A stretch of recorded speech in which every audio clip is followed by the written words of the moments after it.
A router can have the right IPv6 address and what looks like the right route, and the packet can still die before it leaves the link. In IPv4, your reflex is ARP. In IPv6, ARP is gone. The operating model is discover the neighbor, choose the best route, then build the next Ethernet frame. Neighbor Discovery Protocol is the control plane that makes local IPv6 forwarding possible. It resolves IPv6 addresses to MAC addresses, discovers routers, supports stateless address auto-configuration, and checks duplicate addresses before an interface can use them. NDP rides inside ICMPv6, so the message types matter. IPv6 has no broadcast address, so NDP does not shout to every device on the LAN. It uses Solicited-node multicast. Take the last 6 hexadecimal digits of the unicast address and attach them to FF02::1:FF. Each IPv6 interface joins its own solicited-node group, which narrows discovery to the hosts that might actually own the target address. For address resolution, the sender transmits a neighbor solicitation, ICMPv6 type 135, to the target solicited node multicast address. The owner answers with a neighbor advertisement, type 136, usually as a unicast reply. That reply includes the MAC address needed for the Ethernet frame. On Cisco iOS, Show IPv6 Neighbors tells you whether the router learned that mapping. NDP also lets hosts find routers. A router solicitation, type 133, goes to FF02::2, the all routers multicast address.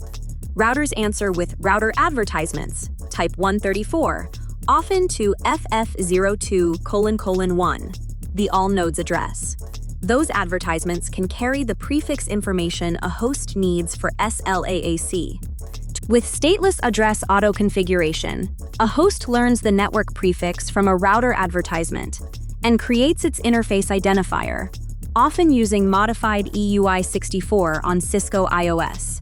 With command IPv6 address autoconfig tells an interface to learn its address this way. Add the default option, and the router can learn a default route from the advertisement too. Before an IPv6 address becomes usable, duplicate address detection checks whether another device already owns it. The device sends a neighbor solicitation for its own address. If nothing answers, the address is unique and usable. If a neighbor advertisement comes back, the address is duplicate and must not be used.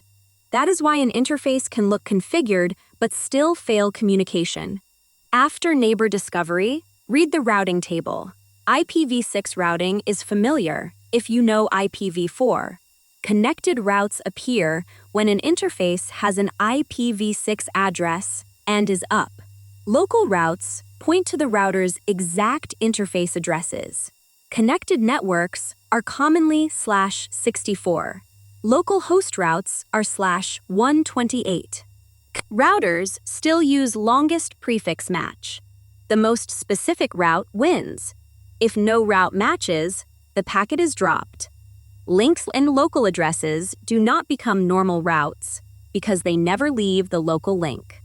Cisco also installs FF00::8 to null 0, so multicast traffic is not forwarded by default. For CCNA, dynamic IPv6 routing is not the focus. Static routing is. The command starts with IPv6 route, then the destination prefix, then forwarding information. A recursive static route names only the next hop IPv6 address. The router resolves that next hop and then finds the exit interface. A fully specified static route names both the exit interface and the next hop IPv6 address. That gives the router every piece of forwarding information up front. For Ethernet links, this is the safe style when you need precision, because the router knows which interface to use and which neighbor to resolve. The dangerous route is the directly connected static route, where you name only the exit interface. On Ethernet, it can look valid in the routing table and still fail. The router treats the remote destination as if it were on the local LAN, sends neighbor solicitation for that final host, and gets no answer. Cisco routers do not provide proxy NDP like proxy ARP in IPv4. Link local next hops feel strange because they are not routable, but they are valid as the next device on a directly connected link. The catch is ambiguity. Many interfaces can use FEFI80 style addresses, so iOS requires the exit interface when a static route uses a link local next hop. Without the interface, iOS rejects the route. An IPv6 default route is ::/0. It matches everything, just like 0.0.0.0/0 in IPv4. Because it is the least specific route, it only wins when no better internal route matches. A floating static route is a backup route with a higher administrative distance, so it waits until the primary path disappears. When IPv6 forwarding fails, ask 3 questions. Did NDP resolve the next hop MAC address? Did the routing table choose the longest prefix match? Did the static route give the router enough forwarding information? Remember the pairs, NS and NA for neighbor resolution, RS and RA for router discovery, and DAD before address use. Find the neighbor, pick the route, forward the frame.